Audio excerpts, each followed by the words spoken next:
Good day to you, good morning to you, good afternoon to you. I don't know the time you're watching this, all right, but I want to throw my sincere apologies to the persons that have been on my DM. You know, some persons have been asking me when are you going to drop the video? You have not dropped the video, all right, that you have promised us, all right. So I was very busy yesterday night, so as you can see, it's just this morning that I was able to make this video. So last night was not so free for me. It was very busy. All right. So my sincere apologies to you guys. Okay, I could not make it up by putting the video yesterday night. So, but this morning is not so bad. So anytime you're watching this, please learn. You can drop your questions on the group, yes, or you send your question personally as a DM. I will reply you. So I said I was going to drop a video, and this is the video I had promised you that I'm going to drop. All right. So the questions that we're going to be taking, I have snapped the questions and I have dropped it on the group too. All right. So you may see other questions in this video. All right. You can go ahead and solve them if you had an issue. Just drop a DM or you drop a question in the group. Thank you so much. So the first question, as you can see there, I have sent it on the group, says a pool of water appears to be 1.00 cm deep when viewed vertically from above. What is the actual depth of the pool? In bracket, you're told that the refractive index of water is 1.33. Refractive index of water is 1.33. And I want you to know that refractive index, all right, that value you're given. So in class, we have said that the refractive index of water is 4/3. 4/3, if you change it to decimal, is going to give you 1.33. So there's nothing wrong with that value. It's the same thing as 4/3. The next thing you're given in that question is that the pool is 1.00 cm deep when viewed vertically from above. When viewed vertically from above. The 1.00 is the actual, not the actual, but the apparent depth of the pool. And the apparent depth is denoted as A, all right, denoted as A, or you can denote it as small letter D. So the apparent depth is 1.00 cm. What is the actual depth? What is the actual depth? Actual depth is the same thing as real depth. That's what's the real depth of the pool. You know, I told you that from refraction, if you view a pool of water, because it's water, all right, the bottom of the water is going to look a bit closer to you. It will look closer, like it won't look so deep, all right. How it is looking when you view from above the water surface is the apparent depth, and the real or the actual depth of that pool is the real depth. So the real depth denoted by R, or you can use capital letter D, all right, is what I am looking for. Remember the formula we are looking at? We are looking at the fact that refractive index, remember the symbol that we did in class, is the real depth all over the apparent depth.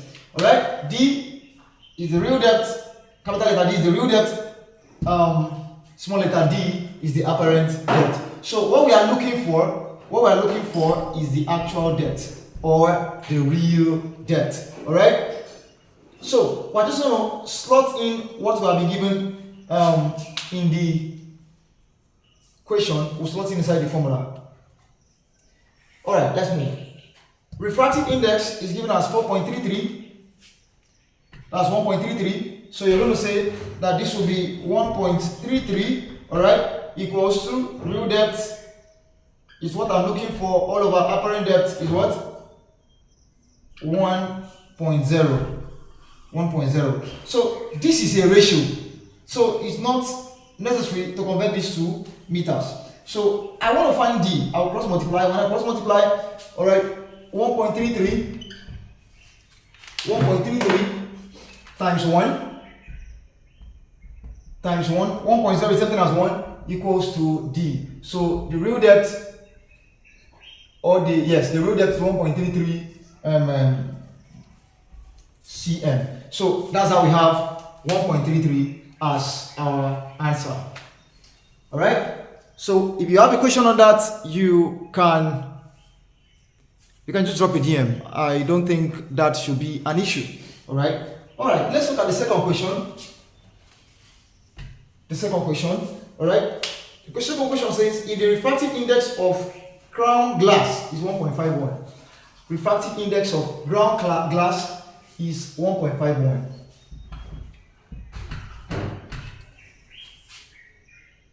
Its critical angle is, you're given refractive index in this question 1.51.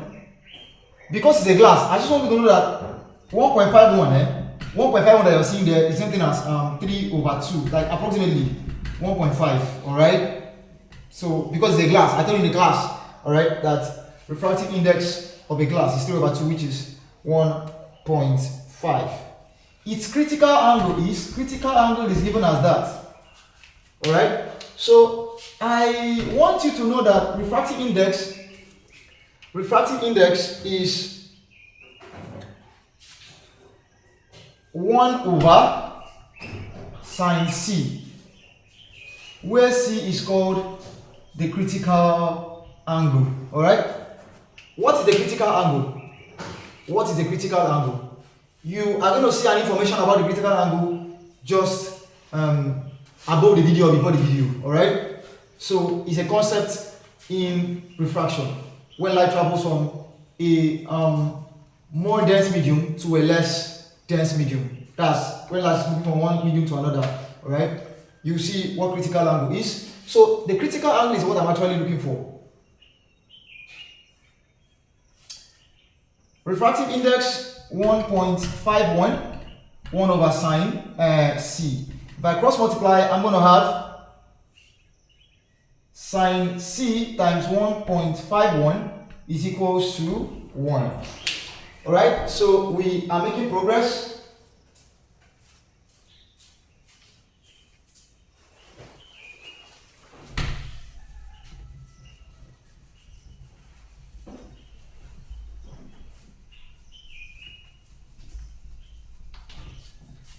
Proceeding from there, 1.51 sin C is equals to 1. Sin C times 1.51 is the same thing as 1.51 sin C. So make sin C the same formula, divide both sides by 1.51, divide both sides by 1.51.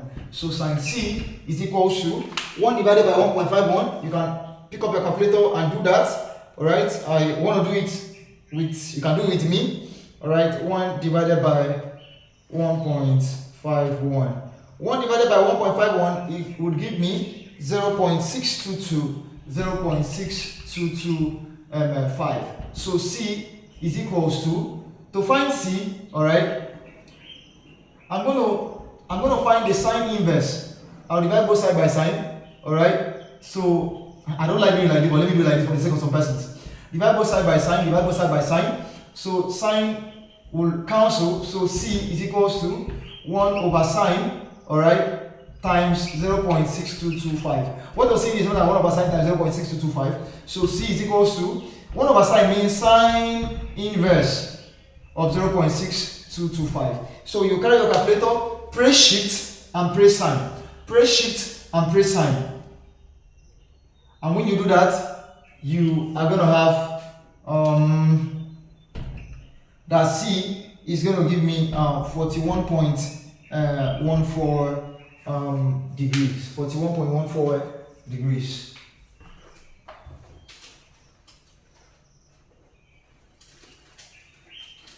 All right.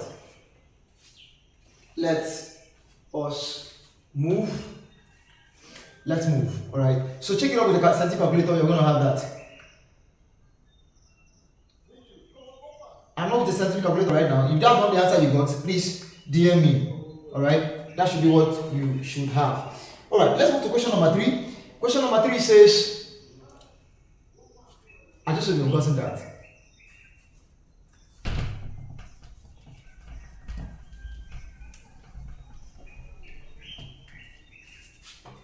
Before I choose question number 3, there's a very important concept I want to point out to you as a follow-up to what we have done in the last class.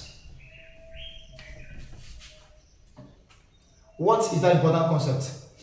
What I want to point out to you is the fact that in the last class, we had said that the refractive index is the same thing as V1 all over V2.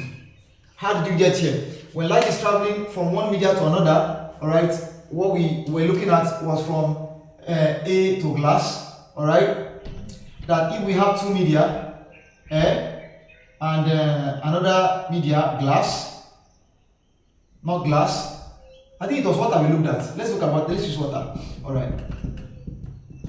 So in that class we had said that when light is traveling from air to water, and one of the evidences of this is that if you put stick inside water, all right, what you're going to notice is that inside the water, that stick would look bent. The stick is going to look bent. Like when you view the stick below the water surface, it's going to look bent. And the reason why that stick is looking bent, all right, is because of refraction. So from this point at the boundary point at which the stick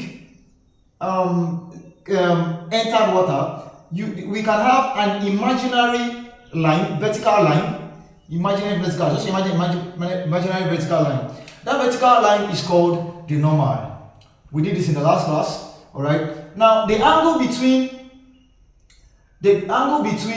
this, so meanwhile we can call this incident ray of light, and we can call this the refracted ray, all right. So the line of the stick and the bent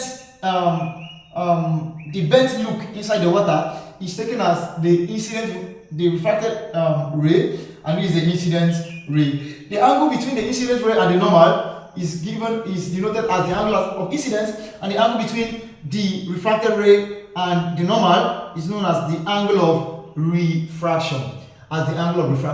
Now, it's important I show you this because the speed of light in air is given as v1, and the speed of light in water is given as v2.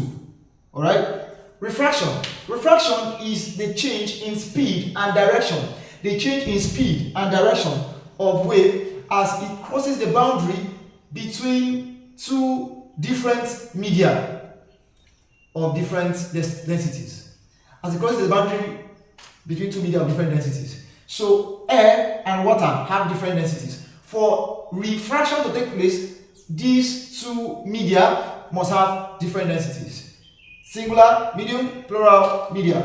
Alright, so refractive index as light traveling from air to water is given as V1 over V2. We did in the last class. And we also said that V1 is given as F lambda 1 divided by F lambda 2.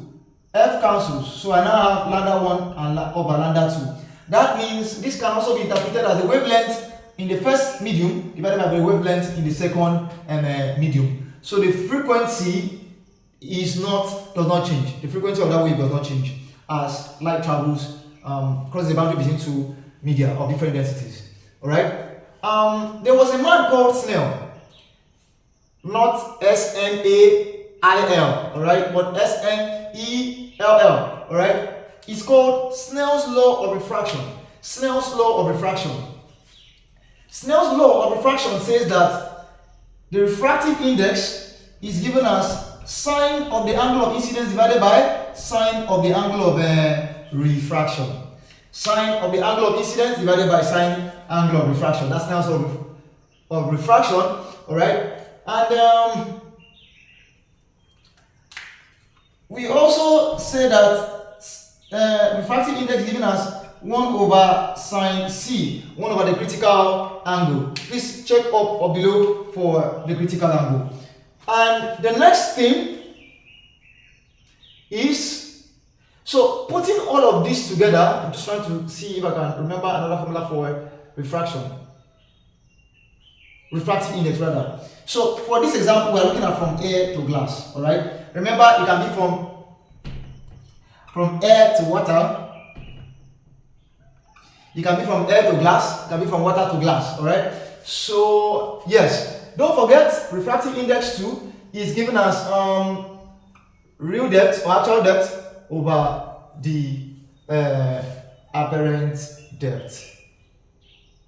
So we move. So at the end of the day, we can say that refractive index from air to water, for instance, is v1 over v2, that the speed of light in the first medium divided by the speed of light in the second medium, equals to lambda 1 over lambda 2 equals to sine I all over sine R. Alright? So there are times that you may need to make use of wavelength. There are times you may need to make use of sine I, sine R. There are times you may need to compare velocity to what? Sine I over sine R. There are times you may need to compare refractive index to sine lambda 1 over lambda 2.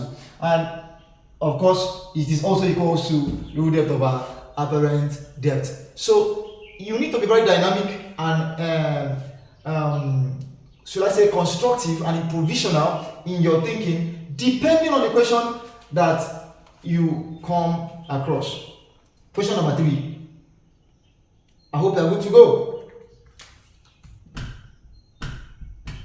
So question 3 says, these are past questions I'm doing with you.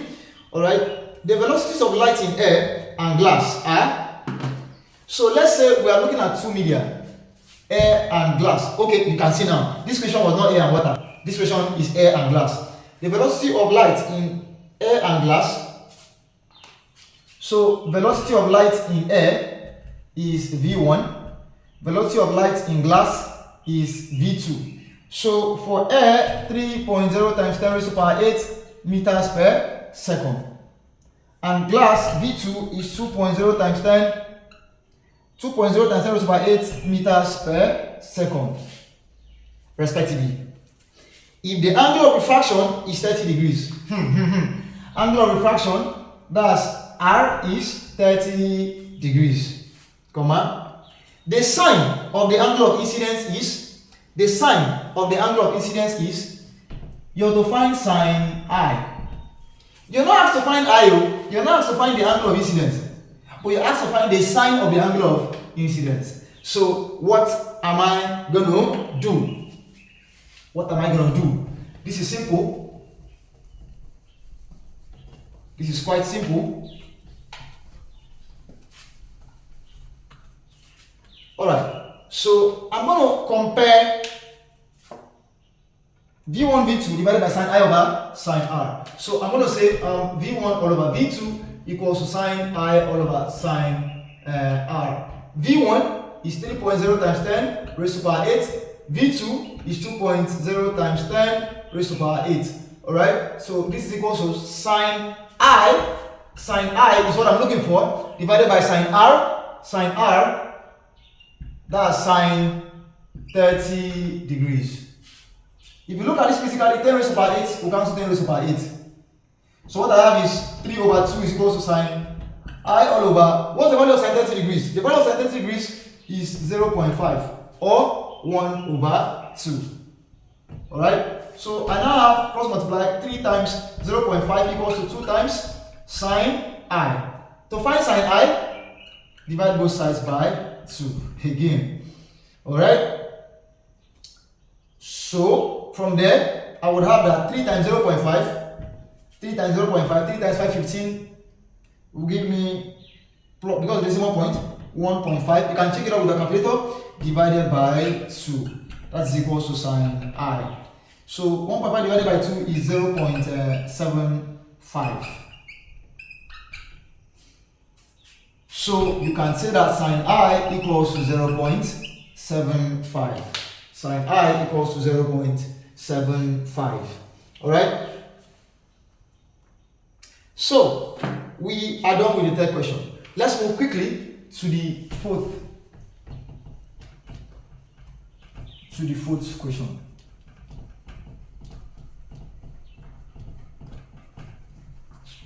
So the fourth question said an object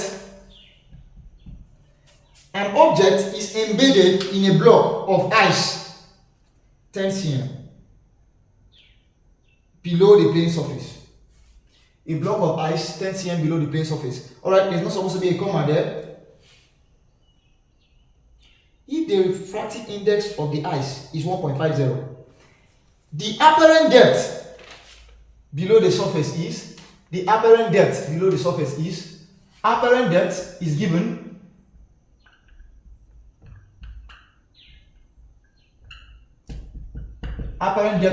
as d, below the surface is that's what I'm looking for. The next, object is embedded in a block of ice 10 cm below the plane surface. Now that 10 cm below the plane surface is the actual depth. So the actual depth d is 10 cm. If you look at that question, they did not tell you that 10 cm is the distance as it appears to the observer. You will not know that. This is the actual depth.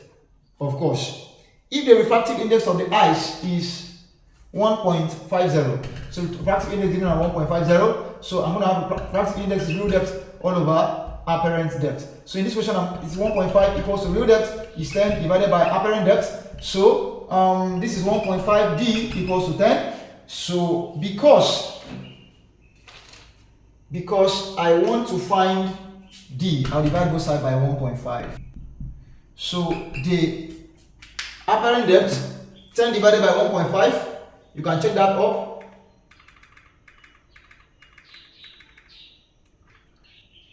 Ten divided by 1.5, that is 0.666666 approximately. If I approximate this to say 2 decimal places, is 0.67. You don't have to keep going 666. The unit is cm. Alright, so we have been able to go through the 4 questions. Please ask questions where necessary. Feel very free. Alright, feel very free. I'm going to drop another video on, okay, I'll look at it. I'll drop it soon. Please make sure you watch this. Sorry for bringing it up late. Thank you so much for watching. You can share this video to someone you know that may need it. Thank you. See you in class today.